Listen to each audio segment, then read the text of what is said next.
welcome to Independent Green Party, Green TV. I'm Kerry Campbell, Independent Green Party. Hi, I'm Brooklyn Kinley with the Independent Green Party. Independent Green Party, Green TV focus is Independent Green Party candidates for local, state, and federal office.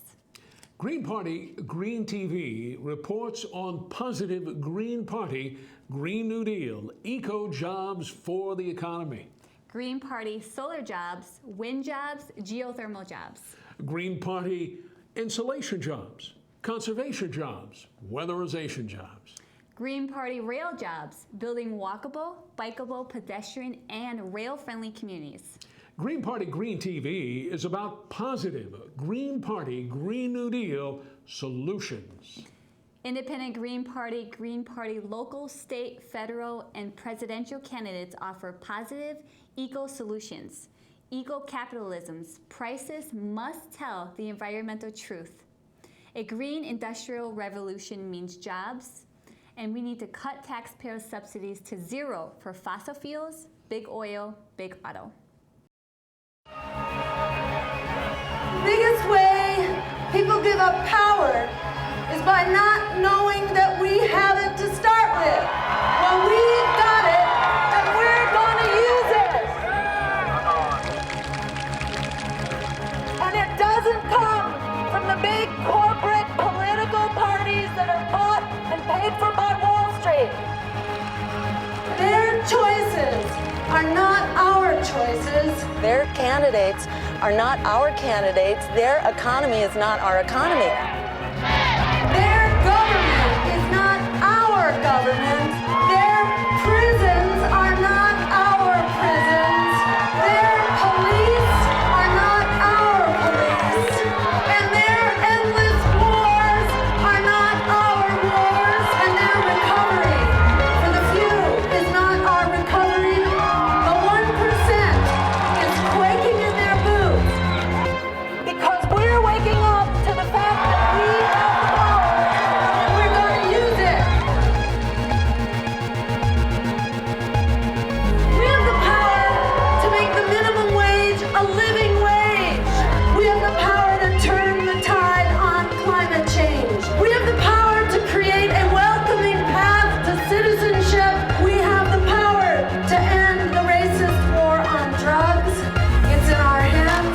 Together, we can build a world that puts people and the planet and peace over profit.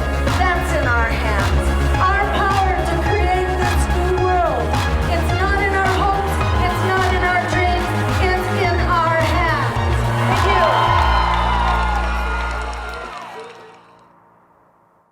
Hi, I'm Gail Farrell Parker, Independent Green Party.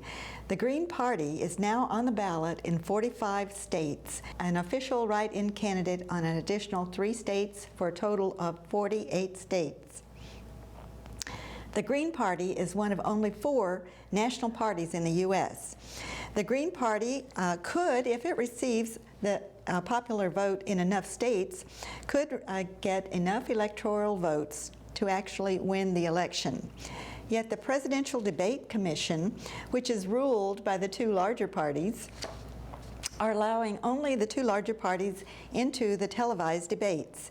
In 2012, Dr. Stein was also a bona fide Green Party candidate for president and was arrested for just trying to attend one of the debates. Let's take a look at Dr. Stein's 2016 campaign efforts to get into the presidential debates. Ho, ho! Closed debates have got to go! Hey, hey! Ho, ho! Closed debates have got to go! Hey, hey! Ho, ho! Closed debates have got to go! Hey, hey! Ho, ho! Closed debates have got to go! What do we want? Open debate! What do we want? Now! What do we want? Open debate! What do we want? Now! What do we want? Open debate! What do we want? Now! If we don't get up, shut it down! If we don't get up, shut it down! If we don't get them, shut it down! Chicken! Clinton's a chicken! Clinton's a chicken! Clinton's a chicken! Clinton. That was Brooklyn, New York. And now, I'm Gail Farrell Parker, candidate for U.S. House in Virginia's District 1. I'm a businesswoman, a retired Air Force veteran, and governmental budget analyst. I'm a mother of 3, a grandmother of 4. I ask for your vote for 3 reasons. I want to remove the barrier at the federal level that prevents the building of rail. The current policies say to municipal and state governments, if you build roads, the federal taxpayers will pay 80%. If you build rail, the federal taxpayers will pay 20%. The playing field should be leveled so that our municipal and state governments can solve transportation issues with mass transit. More trains, less traffic. I want to ensure we adhere to the Arms Export Control Act and to the U.S. Constitution so that we have someone to lobby on the sale of arms to foreign governments. The U.S. Constitution stipulates that the U.S. Congress is the approval authority for the sale of arms, not the State Department or the Department of Defense. Arms sales made without the approval of the U.S. Congress are illegal, and therefore we have no one to lobby if we disagree with the sales. And lastly, I ask for your vote because this election is about your tax dollars and our children and our grandchildren's future. The federal debt, now at $17.5 trillion, makes the interest paid this year the 6th largest expense in the federal budget, just the interest payment. By building rail and stopping the illegal sale of arms, which contribute to wars abroad, we can grow the economy, create new eco-jobs, cut dependence on foreign oil, balance the budget, and eventually pay off the federal debt. Rail returns $25 to the community for every dollar invested. Folks, I have faith in building rail and in alternative energy sources like solar, wind, and geothermal. Dedicated passenger rail tracks will greatly improve the quality of life for folks in District 1 and in fact for the entire Commonwealth. New dedicated passenger rail tracks, more trains, more often, will ensure that folks in District 1 will continue to have viable access to those good-paying jobs. Rail will make us safer, help us have cleaner air, cleaner water. We will create new green, New Deal jobs, jobs in solar energy, wind jobs, geothermal jobs, rail jobs.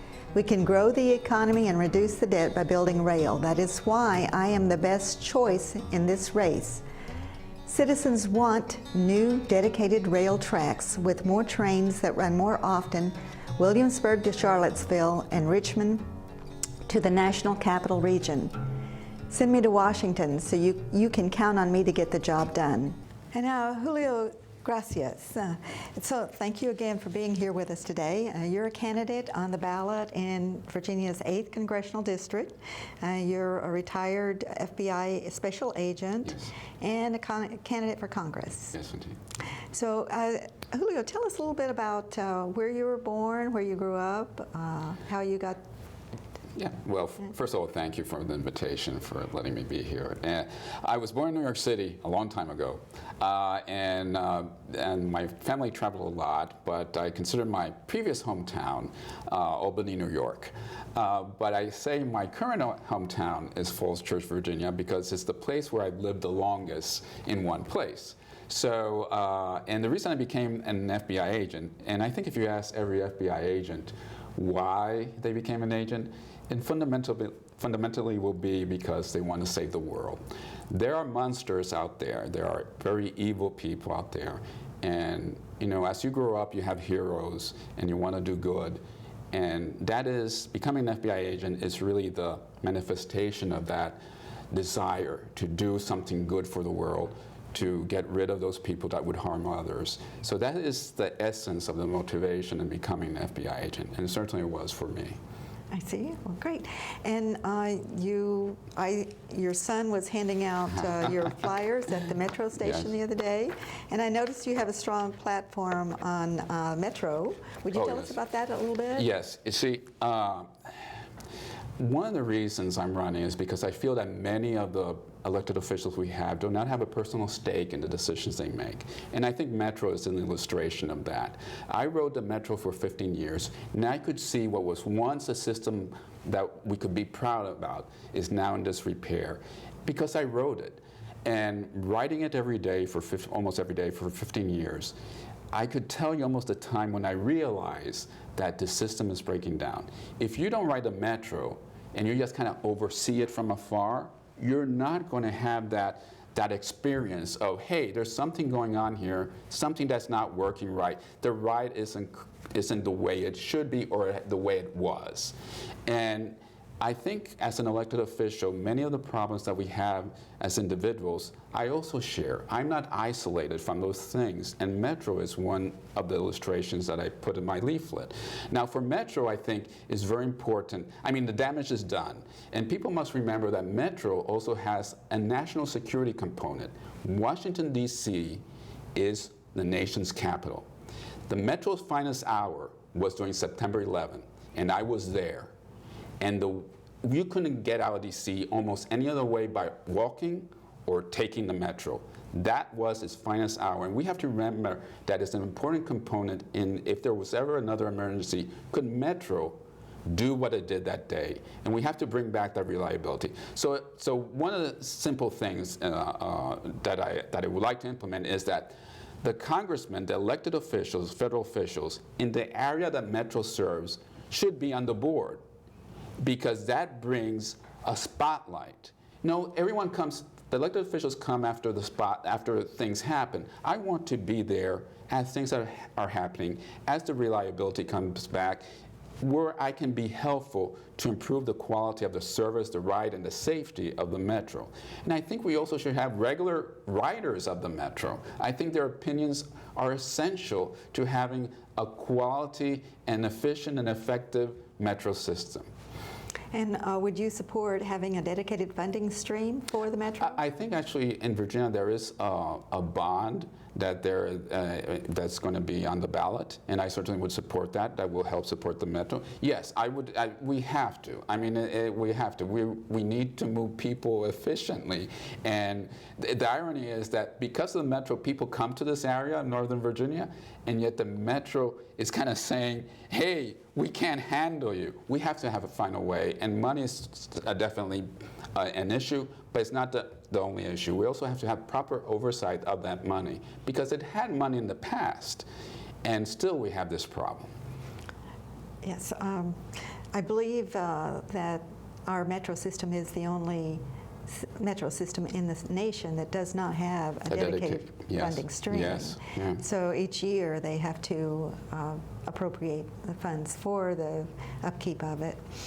And even then, rail is a real bargain, because if you look at the subsidy by riders, it's 50 cents per rider for a Metro or rail system, and $10 per rider for buses. So it's a real bargain to have a Metro rail, light rail system. So if we could jump back to your decision to run for office. Yes. And getting on the ballot, you had to collect signatures to get on the ballot. So Yes. Could you tell us a little bit about that experience? I laugh because it was a strange but enjoyable experience. So in order to get on the ballot, you have to collect 1,000 signatures. And I'm thinking, 1,000 signatures, that's not that bad. I'll just walk around the neighborhood, and I'll do it myself. I don't have surrogates in that sense, because I want to introduce myself beyond my immediate neighborhood, beyond to other neighborhoods. So my wife Joanne, she would help me every so often to get the signatures.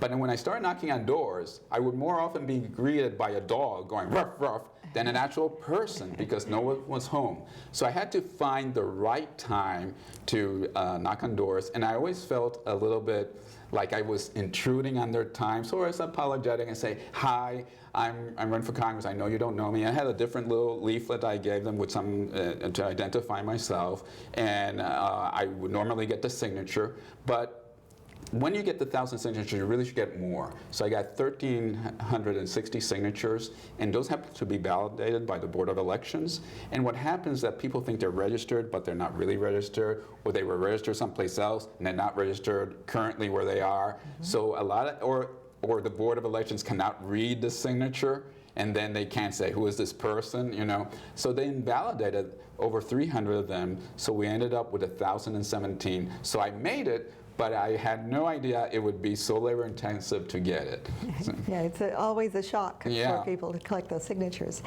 And in your talking with the people in District 8, were there any particular issues that came up again and again? well, certainly the metro was one. That was one that immediately when I said that one of the things I wanted to pursue was the metro, their eyes would open up, because many people around here live, like I mentioned before, live in this area, and they rely on the metro for the convenience and to avoid those long commutes in the car, which actually, we were talking about climate, the impact on the climate, all those cars. You know, if they were traveling, you know, if the ride took 15 minutes, maybe you could, but the ride that should be 15 minutes ends up 45 minutes, ends up an hour. If a car breaks down, it's terrible. So the impact on our climate is certainly alleviated if the metro is efficient and effective. And so that was one of the issues they were interested in. And also they wanted to see how would you break that deadlock in Congress? How do you get people to work together? And they actually welcomed me often because I was an independent candidate, because they also want a choice. It's not that anyone else is bad, it's just they want more choices. Right. And I understand your wife campaigned with you. Would you tell us about your family? Oh, yeah. Well, my wife, Joanne, she's a teacher in Falls Church, and she would help me get signatures, and she helped me pass out brochures. My son, my oldest son, Jonathan, who you met, who delivered it, he's my director of logistics, and he helps me get to places like today, right here to the studio. He's helping me go to farmer markets and also to the metros to pass out leaflets and to meet people. He's done a tremendous job. My campaign manager, actually my middle son, Michael, he created the website. He got these printed, and he's certainly full of ideas for the campaign, but we have a limited budget, so there's limits to what we can do. My youngest son, he also helps out. He's my special advisor, and Joanne, my wife, is my super special advisor, of course. So you have 3 sons? 3 sons. Jonathan just finished, he graduated from JMU, James Madison University. My middle son is in George Mason University, and my youngest son is in Marshall High School. Oh, that's so wonderful. That's great. Yeah. And what are they studying? Are they have aspirations? Well, Jonathan has interest in joining the military right now. He had taken many ROTC courses, and he thinks that's the way he's going to go. My middle son is interested in information systems and technology, which is, you know, it's a growing field there. And my youngest son right now, his main thing is soccer. I see. He's a great player. He plays defense, and he's a really good player, if I say so myself. I see. Okay. And Julio, so if you could talk to us just briefly about maybe the top 3 priorities that you have if you're elected for Congress? Yes. Universal health care, and I know that's controversial, but I think we can do that. Right now, in administrative costs, and I'm not trying to demonize insurance companies or anything, but let's talk the facts. About $400 billion are wasted just in administrative costs. That means that those $400 billion are not really going to anyone's health, because there is a profit motive in the system. There is, and not only that, the waste is also because the doctor doesn't just have to take care of you, he has to deal with all the paperwork of insurance company. That takes time, that takes labor, that takes money, and takes it away from concentrating on the health of the individual. So I would like to, I know Obamacare is a noble start, but it's not enough. And it touches me personally because my mom, and one of the reasons I'm running, she has Alzheimer's and she has Parkinson's, and basically Medicare saved her, but it wasn't enough because she needed rehab, and the rehab has destroyed her financially. And I don't think anyone should be destitute to get in Medicaid. Our society, we are the greatest country, and our society needs to continue to evolve. And I think in regards to healthcare, we need to continue to evolve in that way. And by that, I say really eliminating the profit motive in the way we conduct our health system. The other thing besides we talked about the metro is the tax restructuring. I think particularly, and both for the individual and for business. And when I say business, I really say small businesses, because we got to remember, Apple was once a small business. The Gap was once a small business, and now they're everywhere. We need to make sure that the regulations we're imposing, and yes, for safety, there's almost no argument, but we got to make sure that regulations that we have for businesses and the tax system we apply to them is fair, that will allow them to prosper. Now, big companies will always find a way to get around. That's why I want to simplify tax systems, so you can say, there's no way around this. This tax code, which I forgot to say I went to law school too, the tax code is so dense that really even the IRS, people working at IRS have difficulty discerning what is the right answer to a question. So when you have a big corporation, they have attorneys, they have a branch just dedicated to that. The small businesswoman does not have that. The small business does not have it. So we think we need to look at that. But also the individual. When you pay your taxes, look at the nation we have. You should be happy to pay your share of taxes. But let's make sure it's your fair share.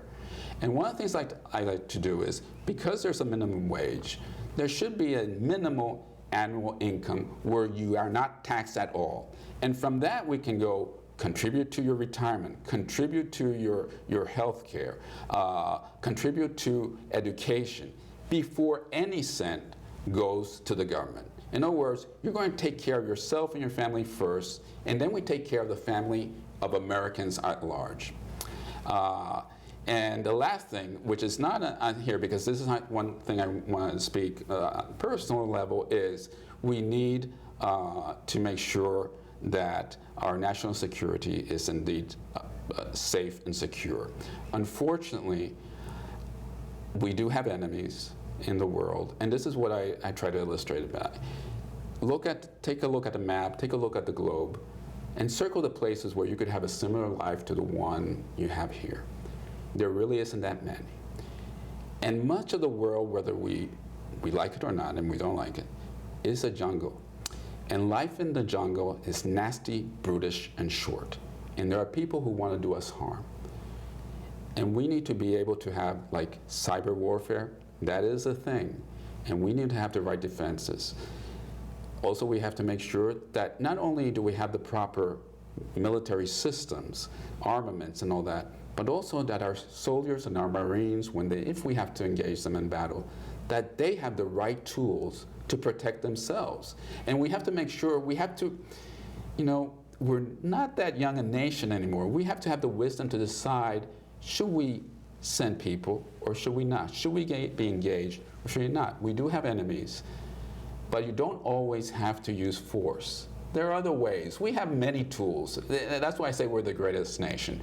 We have many tools that we can apply. And I want us to use that wisdom. There are many people who have been in battle. I have had experiences. I don't want to relate them here.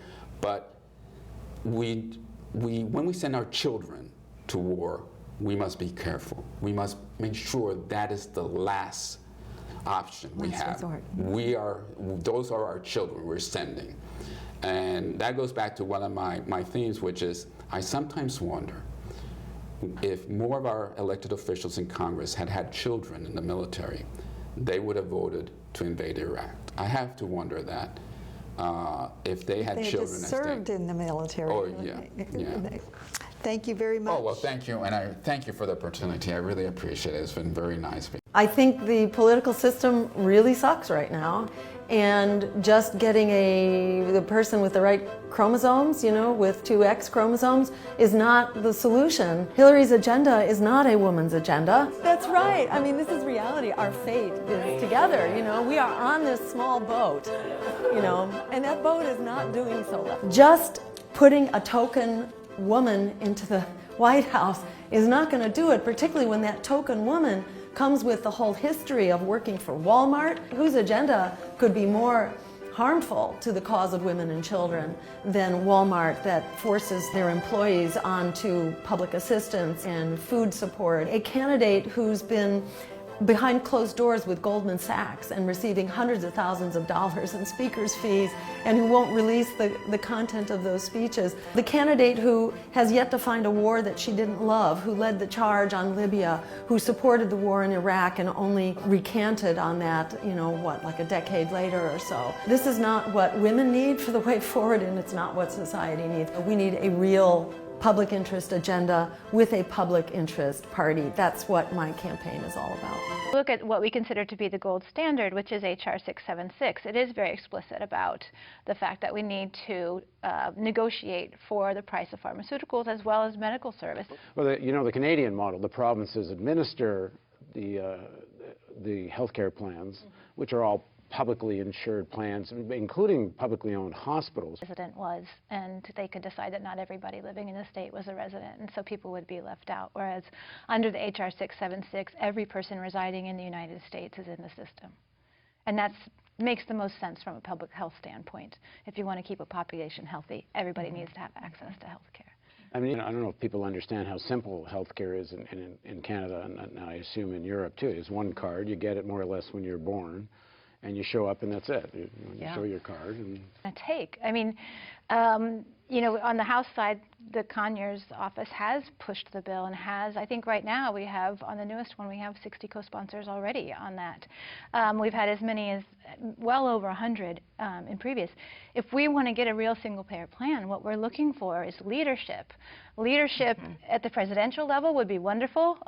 You're watching Independent Green Party, Green TV. And we focus on Independent Green Party and Green Party candidates for local, state, and federal office. And as such, here is my good friend, Natalie Lino-Stracuzzi of the Statehood Green Party. Welcome. Thanks for coming. Terry, thank you for having me. And good to see you. Appreciate you being here. This is a man I've known a long time, since the 90s. A hard-working guy, a stalwart, Green Party leader who gets out there and is a working man. Natalie, first off, please introduce yourself to the audience. Where were you born? Where'd you grow up? My name is Natalie Lino-Stracuzzi. I'm a first-generation Italian-American. I was born here in the Washington, D.C. area. I've lived my whole adult life here, other than the times I spent my summers in Europe as a child. So it's been a great experience growing up in the Washington, D.C. area. It really opens your mind to the different things that go on. It really is a great city based on the fact that our Capitol, our White House is here and such, and you really can be involved in a lot of the things that go on in the city and making change. Where'd you go to school, Natalie? I went to Beacon Heights Elementary School, then I went to Sligo Junior High and Montgomery Blair High School.